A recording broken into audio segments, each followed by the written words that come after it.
श्रद्धेय आचार्य श्री कौशलेंद्र कृष्ण जी से जुड़े रहने के लिए उनके सोशल मीडिया प्लेटफॉर्म्स को फॉलो करें। ये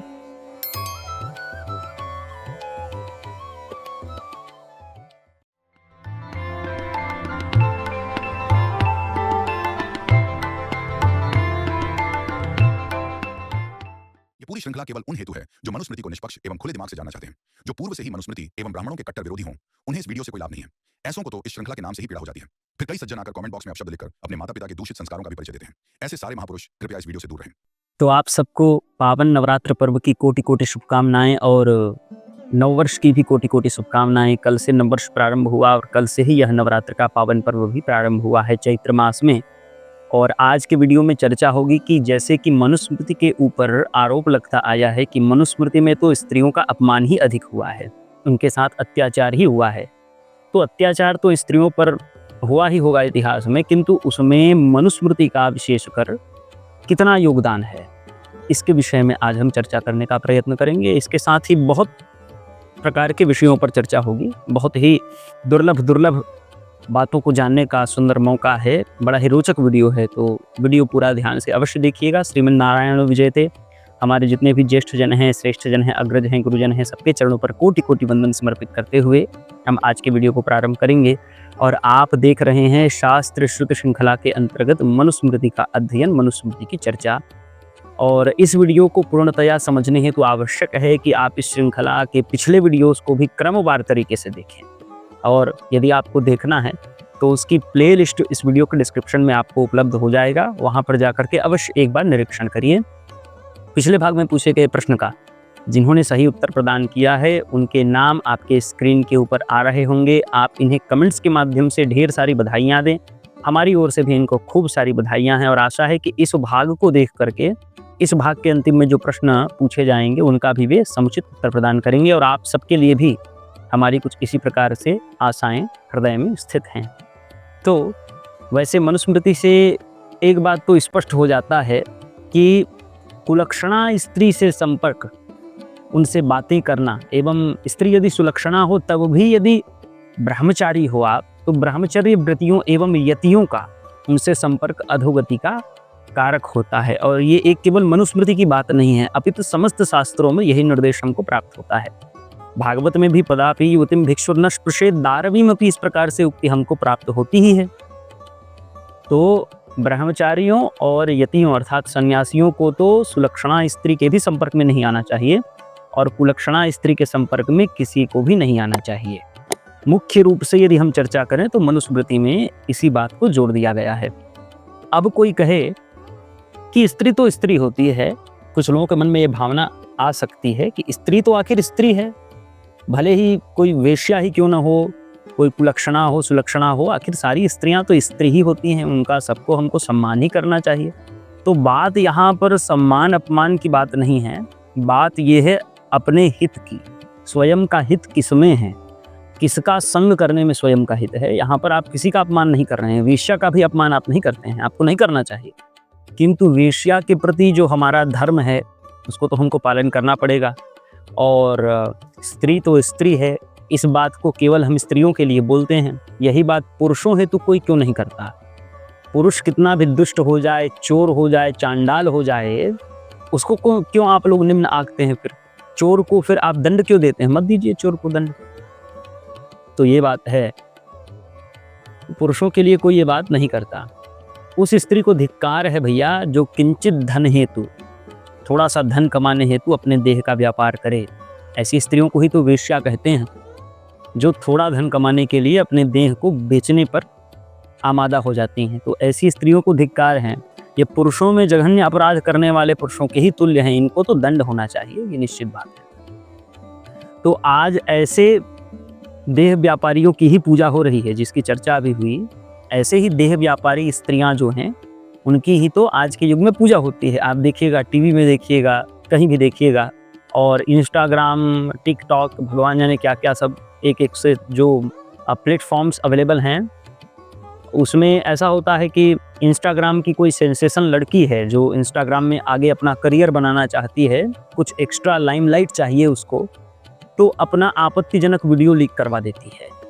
अपना ही स्वयं किसी को कह करके किसी के साथ में दुष्कर्म करते हुए या किसी भी प्रकार का निर्वस्त्र हो करके वीडियो बना करके उसको सार्वजनिक करवा देती है, किसी वेबसाइट में कहीं उपलब्ध करवा देती है और रोने धोने लगती है कि मेरा वीडियो लीक हो गया, मेरा ये हो गया, सब नखरा हो। क्यों? क्योंकि थोड़ा एक्स्ट्रा लाइमलाइट चाहिए, कुछ एक्स्ट्रा फॉलोवर्स, कुछ एक्स्ट्रा सब्सक्राइबर्स चाहिए, ताकि कुछ एक्स्ट्रा मनी भी वहाँ से जनरेट की जा सके। केवल ये उद्देश्य होता है। तो इन्हीं स्त्रियों को कुलक्षणा कहते हैं और आज के समय में इन्हीं का सम्मान है। टीवी में देखिएगा तो जिनकी कभी अश्लील वीडियोस बना करती थीं, ऐसी स्त्रियां, अश्लील वीडियोस में काम करने वाली स्त्रियां आज सर्वत्र सम्मानित हो रही हैं। सब उनकी पूजा करते हैं, सब उनका स्वप्न देखते हैं। तो इन्हीं स्त्रियों की पूजा होती है और इन्हीं स्त्रियों को हमारे शास्त्रों ने कुलक्षणा कहा है। जो लड़की प्रतिष्ठा या वैभव हेतु या तो मॉडर्नाइजेशन, नवीनीकरण, इनके नाम पर अपने गुप्त रखने योग्य अंगों को दिखाती फिरे, नग्न या छोटे कपड़े पहने, तथा जो एक ऋग्वेद में एक उक्ति आती है, मंत्र आता है एक कि अधः पश्येषु मोपरि, वह जो मंत्र है उस मंत्र का तिरस्कार करे, जहाँ पर स्त्रियों को अपने ढकने योग्य अंगों को क्षमा करें, ढकने योग्य अंगों को ढक करके रखने के लिए कहा गया है। क्योंकि स्त्री ही ब्रह्मा बभूविथ, स्त्री ही ब्रह्मा है, निर्मात्री है, इसीलिए उसको अपने अंगों की सुरक्षा करनी चाहिए। नीचे देख करके उसको चलना चाहिए, उसका पैर कहाँ जा करके स्पर्श हो रहा है भूमि पर, इसका उसको ज्ञान होना चाहिए।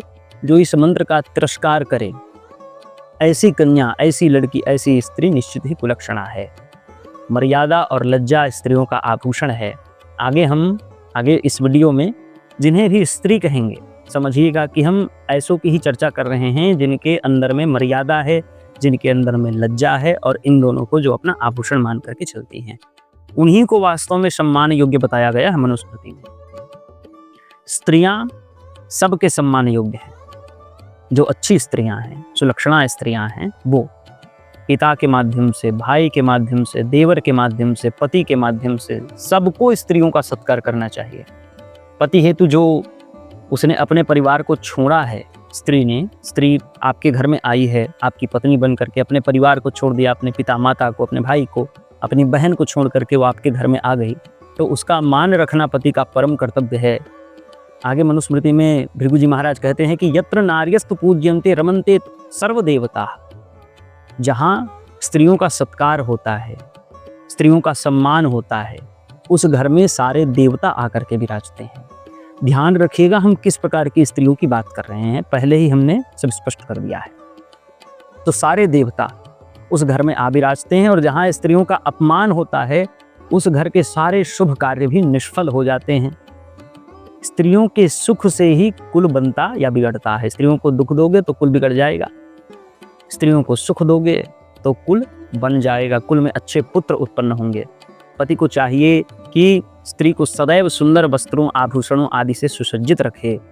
वंश विस्तार हेतु संग अत्यावश्यक है एवं संग हेतु आकर्षण अत्यावश्यक है। आप सोचिए, यदि मैं और आप मित्र हैं, हमारे और आपके मध्य यदि मित्रता है, तो यह मित्रता तभी होती है जब हमको आपके अंदर कुछ आकर्षक तत्व प्राप्त हुए, कुछ ऐसी बातें, आपके आचरण हमको कुछ ऐसे लगे कि या तो हमारे समान ही आपके आचरण हो तो भी एक आकर्षण ही है। जब तक दो मित्रों के मध्य परस्पर आकर्षण का भाव नहीं होगा, मित्रता के प्रति होने वाले आकर्षण का भाव, तब तक वह दोनों मित्र नहीं हो सकते। उसी प्रकार से पति पत्नी के मध्य भी एक विशेष प्रकार का आकर्षण होना चाहिए। इसको उर्दू में कहते हैं हमदर्दी, कुछ ऐसा होना चाहिए। ये बहुत आवश्यक है, गंभीरता से इसको समझिएगा। बहुत आवश्यक एक सत्ता है आकर्षण, मित्रता के लिए भी और पति पत्नी के मध्य भी यह स्थित होना ही चाहिए। तो स्त्रियों में आकर्षण को बढ़ाने के कई प्रकार के उपाय हो सकते हैं, किंतु उन्हीं में से एक उपाय है आभूषण, वस्त्र इत्यादि। इनको धारण करके आकर्षण कुछ बढ़ता है। तो स्त्रियों में वस्त्र, आभूषण भी आकर्षण के कुछ कारकों में से एक माने जाते हैं। अतः कहा आगे कि यदि स्त्री न रोचेत पुमांसम न प्रमोदयेत, अप्रमोदाद पुनः पुंसः प्रजनम न प्रवर्तते।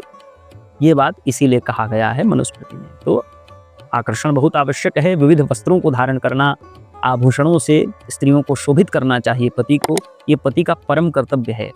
स्त्री को भी अपने से इन वस्तुओं को मांगना नहीं चाहिए, अर्थात अपने से होकर के अपने पति से ये नहीं कहना चाहिए कि आप मेरे लिए साड़ी लाइए, आप मेरे लिए जेवर लाइए, ये लाइए, वो लाइए। और आजकल तो साड़ी और गहने जिद करके ही लिए जाते हैं, ये अच्छी बात बिल्कुल नहीं है। स्त्री के हेतु पति के सानिध्य से अतिरिक्त किसी भी वस्त्र आभूषण की इच्छा करना अधोगति का ही कारक होता है। उसके लिए तो सब कुछ उसके पति का सामिप्य ही है, पति के निकट में वो वास करे। पति चाहे बड़े भारी बंगले में रहे तो बंगला ही सही, और पति चाहे एक वृक्ष के नीचे रहे तो वह वृक्ष के नीचे ही अपना सर्वस्व न्यौछावर करके अपने पति की सेवा करती है। वास्तव में एक स्त्री का यही कर्तव्य होता है, उसके मन में कोई इच्छा नहीं रहती। और पति का भी कर्तव्य है कि पत्नी के बिना कहे ही वह उसकी समस्त इच्छाओं को इच्छा के जागृत होने से पूर्व ही पूरा कर दे, ये पति का भी कर्तव्य है। तो ये बात है। और असत्कृत सुलक्षणा स्त्री का कुल को श्राप लगता है। यदि सुलक्षणा स्त्री आपके घर में है, आप उसका अपमान करते हैं, उसका सत्कार नहीं करते, तो वो भले ही आपका कभी अहित नहीं चाहती, किंतु तदपि उसका श्राप आपको लगता है। उसी प्रकार से जैसे सूर्य से हम गर्मी नहीं चाहें, फिर भी वह सूर्य हमको गर्मी देगा ही देगा, उसकी प्रकृति है। इसी प्रकार से श्राप तो लगेगा, भले ही वो आपका हित चाहे, लेकिन उसका दोष तो आपको लगेगा ही। और सुसंस्कृत स्त्री से ही घर की शोभा होती है, दुष्टा कुलटा स्त्रियों से घर की शोभा नहीं होती है।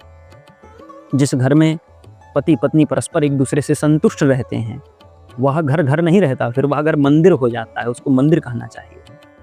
दूषित विवाहों, अर्थात दूषित विवाहों में जो अभी पिछले वीडियोज़ में 8 प्रकार के विवाह बताए गए, उनमें से कुछ विवाहों को दूषित भी कहा गया है। तो उन दूषित विवाहों से और कर्म के लोप से, जो कर्म होता है हमारा, जो वर्णानुसार हमारा कर्म है, उन कर्मों के लोप से और कर्मों को छोड़ करके मनमाना आचरण करने से भी, दूषित विवाह से और कर्मों के लोप से, मनमाना आचरण करने से, इन सब से कुल का पतन होता है। तो एक गृहस्थ को चाहिए कि येन केन प्रकारेण कुल की रक्षा हो सके, कुल का पतन न हो, और कुल यदि स्थित है तो कुल दूषित न हो। जीवित हो लेकिन मरने के समान जीवित हो, तो ऐसा जीना भी क्या जीना। जीना है तो स्वस्थ जियो, निरोगी जियो। उसी प्रकार से कुल को भी बीमार होने से बचाएं। अब कुल की बीमारी का है, कुलक्षणा स्त्री का कुल में प्रवेश, ये कुल की बीमारी है। तो कुल को इनसे हमको बचाना है। और अधर्मी शिशुओं का जन्म, बालकों का जन्म, वंश का जन्म, इन सब से हमको कुल को बचाना है। तो इसके लिए स्त्री जो है वह मूल है। तभी तो कहा स्त्री ही ब्रह्मा बभूविथ, ऋग्वेद की उक्ति है। स्त्री जो है निर्मात्री है। किसकी निर्मात्री है? कुल की निर्मात्री है। और कुल ही सारा संसार है। कुल नहीं तो यह संसार नहीं। तो कुल की रक्षा करना है तो आपको स्त्रियों को सुसंस्कृत करना होगा। अपनी बेटियों को अच्छा संस्कार दीजिए, ताकि जिस भी घर में जाए उस घर को सुसंस्कृत कर दे, उस कुल को उत्थान की ओर लेकर के जाए। अपनी बहनों को अच्छा संस्कार दीजिए, इनसे कुल के पतन को रोका जा सकता है। और वेद पाठियों का वेद न पढ़ने से तथा धर्मनिष्ठ ब्राह्मणों के अपमान से भी कुल का पतन होता है। इन सब से भी हमको रक्षा करनी चाहिए। ऐसा नहीं है कि सारी चीज़ें केवल स्त्रियों पर ही संकेंद्रित हैं, तो इन बिंदुओं को भी हमको ध्यान रखना चाहिए। इसके अतिरिक्त यदि हम कुछ श्रेष्ठ वर्णों की बात करें, जैसे ब्राह्मण क्षत्रिय है, तो शूद्रों हेतु जो आरक्षित कार्य हैं, जैसे हमारे भारत में संविधान के माध्यम से आरक्षण मिला हुआ है, उसी प्रकार से हमारे सनातन धर्म में भी आरक्षण की व्यवस्था है कि शूद्रों का काम शूद्र ही करेगा, कोई ब्राह्मण नहीं कर सकता। ब्राह्मणों का काम ब्राह्मण ही करेगा, उसका ही संतान करेगा। नाई का काम नाई ही करेगा, उसका बेटा करेगा नाई का काम, कोई दूसरा नाई का काम नहीं हथिया सकता। तो शूद्रों हेतु जो शिल्प इत्यादि का कार्य आरक्षित है, उन कार्यों को करने से और व्यापार इत्यादि करने से, खेती करने से, ये ब्राह्मण क्षत्रिय इत्यादि जो हैं, इनके कुल का क्षय होता है। हालांकि मनुस्मृति में तो नहीं, अन्यत्र शास्त्रों में आपत्ति काल में इन कार्यों का ग्रहण भी हमको प्राप्त होता है कि यदि आपत्ति है तो शूद्र कार्य को तो तब भी हमको ग्रहण नहीं करना चाहिए, क्योंकि उनकी आजीविका का हमको हनन करने का अधिकार नहीं है। किंतु व्यापार इत्यादि का जो कार्य है, खेती इत्यादि का जो कार्य है, जो वाणिज्य इत्यादि कार्य है या क्षत्रिय धर्म जो है उसको ब्राह्मण भी ग्रहण कर सकता है जब तक आपत्ति काल है तब तक, और आपत्ति काल से अधिक यदि वह उस कार्य में संलग्न रहता है तो उसको उसका महापाप भुगतना पड़ता है। तो ऐसी स्थिति में कुल का क्षय होता ही है। और ब्राह्मण, क्षत्रिय और वैश्यों का यदि शूद्रा कन्या से पुत्र उत्पन्न हो जाए तथा घोड़ा, गाय, हाथी, बकरी इत्यादि को बेचना जो एक उद्योग होता है, उस उद्योग को भी ब्राह्मण, क्षत्रिय, वैश्य करने लग जाए तो इनसे भी उनके कुल का क्षय निश्चित हो जाता है। तो इस प्रकार से आज का वीडियो हम यहीं पर संपन्न करेंगे। आज का प्रश्न आप सबके सम्मुख प्रस्तुत करते हैं। प्रश्न है कि कुलक्षणा स्त्री का कोई भी एक लक्षण आप कमेंट में बताइए। बहुत सारे लक्षणों के विषय में चर्चा हुई है इस वीडियो में, तो उसमें से कोई एक लक्षण जो आपको स्मरण आ रहा होगा अवश्य कमेंट बॉक्स में लिखिएगा। और आप जब प्रश्नों का उत्तर देते हैं तो हमारे लिए सबसे बड़ा प्रोत्साहन यही होता है। कमेंट करें, और यदि स्मरण न आ रहा हो तो वीडियो को एक बार पुनः देखें, इससे लाभ ही है, हानि नहीं है। और वीडियो को लाइक करें, अधिक से अधिक इसको शेयर करें, चैनल को सब्सक्राइब करें। और इस भाग से संबद्ध कोई भी प्रश्न हो तो स्वयं को स्वतंत्र समझ करके कमेंट बॉक्स में उस प्रश्न को कमेंट करें। यदि आपके मन में हमारे लिए कोई विशेष सलाह है चैनल के लिए, तो आप हमारे चैनल के लिए, हमारे लोगों के लिए अधिक ही महत्वपूर्ण हो जाते हैं।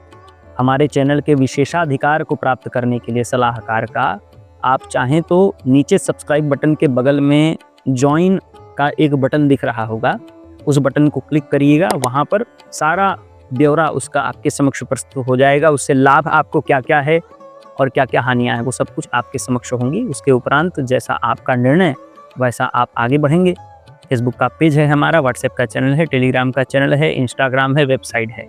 इन सब से भी आप चाहें तो जुड़ सकते हैं यदि आपकी इच्छा है तो। इन सब का ब्यौरा, इन सब के लिंक्स आपको वीडियो के डिस्क्रिप्शन में प्राप्त हो जाएंगे। और हमारी भागवत इत्यादि कथाओं से लेकर के कोई भी प्रश्न आपके मन में है, आयोजन इत्यादि से संबद्ध कोई भी प्रश्न, तो हमारा व्हाट्सएप नंबर भी आपको वीडियो के डिस्क्रिप्शन में ही प्राप्त हो जाएगा। इसके अतिरिक्त यदि आप हमारी टीम को, कौशलोदय टीम को सहयोग करना चाहते हैं आर्थिक रूप से, क्योंकि वीडियोस के माध्यम से कोई आर्थिक सहयोग हमको प्राप्त नहीं होता टीम को, अर्थात वीडियोस के माध्यम से, यूट्यूब के माध्यम से कोई हमको सहयोग प्राप्त नहीं होता है। तदपि टीम जो है वो लगातार आप लोगों तक अच्छी अच्छी बातें और शास्त्रों की बातें पहुंचाने का पूरा प्रयत्न करती है, ताकि लोगों के मन में शास्त्रों को लेकर के भ्रम न रहे। तो इसके लिए निश्चित ही आर्थिक आवश्यकताएं भी होती हैं जिनको पूर्ति करना पड़ता है जिनकी। तो अगर आप ऐसा सहयोग करना चाहते हैं हमारी टीम का, तो उसके विषय में जानने के लिए आप चाहें तो वीडियो के कमेंट बॉक्स में जाकर के पिंड कमेंट का निरीक्षण कर सकते हैं। तो इसी के साथ इस वीडियो को हम यहीं पर संपन्न करेंगे। आशा है यह वीडियो आपको पसंद आया होगा। जय श्रीमन नारायण।